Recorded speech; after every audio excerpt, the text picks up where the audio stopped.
ক্ষমার মানসিকতা। আমরা নতুন করে বাংলাদেশে স্বাধীনতা পেয়েছি, এরপরে বিপরীত মতাদর্শের কিছু মানুষ দেখা গেছে যে সে আসলে কোনো অন্যায় করে নাই আগের টার্মেও, বা সে একটা দলীয় সমর্থক, যে কোনো দলেরই হতে পারে। এখন সে বিপরীত মতাদর্শের হওয়ার কারণে যদিও অন্যায় করে নাই, কিন্তু সে সমস্ত মানুষগুলোকেও কিছু কিছু ক্ষেত্রে হয়রানি করা হচ্ছে, আক্রান্ত করা হচ্ছে। আপনি নিশ্চয়ই জানেন যে আল্লাহ রসুল সাল্লাল্লাহু আলাইহি ওয়াসাল্লাম মক্কা বিজয়ের পরে সবাইকে ক্ষমা করে দিয়েছিলেন।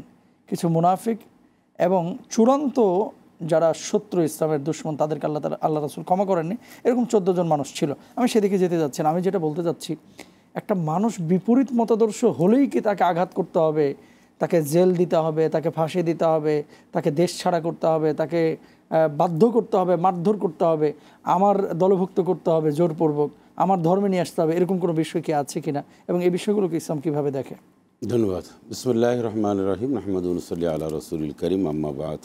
অত্যন্ত গুরুত্বপূর্ণ এবং সময় উপযোগী একটি প্রশ্ন আপনি করেছেন, যে ক্ষমা।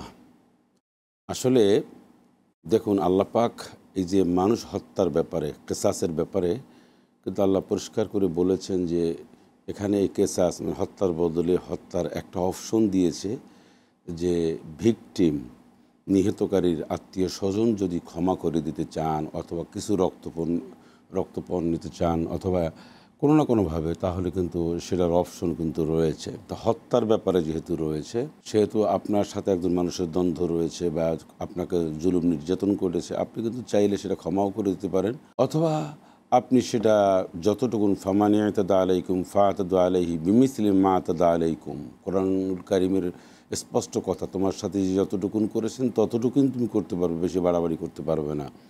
আর ক্ষমার ব্যাপারটা এতটাই কোরআনুল কারীমে গুরুত্ব দেওয়া হয়েছে, ফাফু আনহুম ওয়াস্তাগফির লাহুম, তারপর বলা হয়েছে ওয়াল কাযিমিনাল গায়জ ওয়াল আফিনা আনিন নাস, মানুষের ভুল ত্রুটি ক্ষমা করে দেওয়া, ভুলে যাওয়া, এটা একটা ইসলামের বড় সৌন্দর্য। এবং প্রতিহিংসা, প্রতিশোধ, এটা ইসলাম আসলে কোনোভাবেই অ্যালাউ করে না। তো এখন আজকের আমরা সমাজে দেখতে পাই যে এখন একজন মানুষের সুযোগ হয়েছে, সে প্রতিশোধ নিচ্ছে, কারণ তার উপরে সে জুলুম করা হয়েছিল তার যখন সুযোগ ছিল।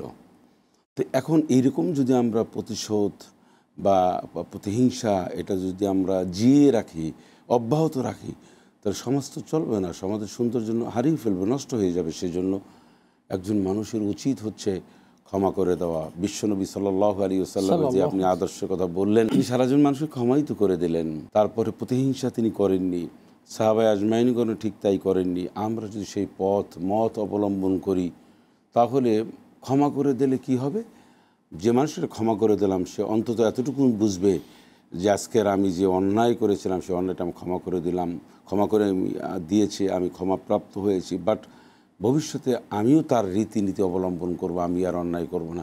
এভাবে যদি আমরা দৃষ্টান্ত উপস্থাপন করতে পারি, তাহলে তো সমাজটা আরও সুন্দর হবে। সেই জন্য প্রতিহিংসা বা প্রতিশোধ পরায়ণ হওয়াটা ইসলাম এটাকে খুব উৎসাহিত করে না। ধন্যবাদ সম্মানিত শেখ। এই সমাজের যে যুবকগুলো, যে তরুণ যুবকদেরকে নিয়ে আমাদের আলেম ওলামা, স্কলাররা, শিক্ষাবিদ, গবেষকরা সমালোচনা করেছে, এদের দিয়ে কিচ্ছু হবে না, সারাদিন ফেসবুকে ব্যস্ত, মোবাইল নিয়ে ব্যস্ত, আড্ডাবাজি, গেমিং নিয়ে ব্যস্ত, এদের দিয়ে কিচ্ছু হবে না, এই কথাটা ছিল কমন। এই যুবকরাই কিন্তু দেখিয়ে দিল, সংগ্রাম করে, আন্দোলন করে, যে আমরাও পারি। আমি যে কথাটা বলতে চাচ্ছি, এই যে এত পরিবর্তন এবং যারা এই স্বাধীনতা নিয়ে আসলো, এই যুবকরা এখন তো ক্ষমতায় আছে হিসেবে কোন কোন বিষয়গুলো তাদের হাইলাইট করা উচিত বা গাইডলাইন করা উচিত বা নাসিহাত যদি আপনি তাদেরকে করেন, তাহলে পরবর্তী সময়গুলোতে তারা ওমর রাদিয়াল্লাহু তাআলা আনহুর মতো, আবু বকর রাদিয়াল্লাহু তাআলা আনহু এর মতো তারা নৈতিক এবং চরিত্রের দিক থেকে তারা উন্নত হবে ইনশাআল্লাহ। ধন্যবাদ আপনাকে।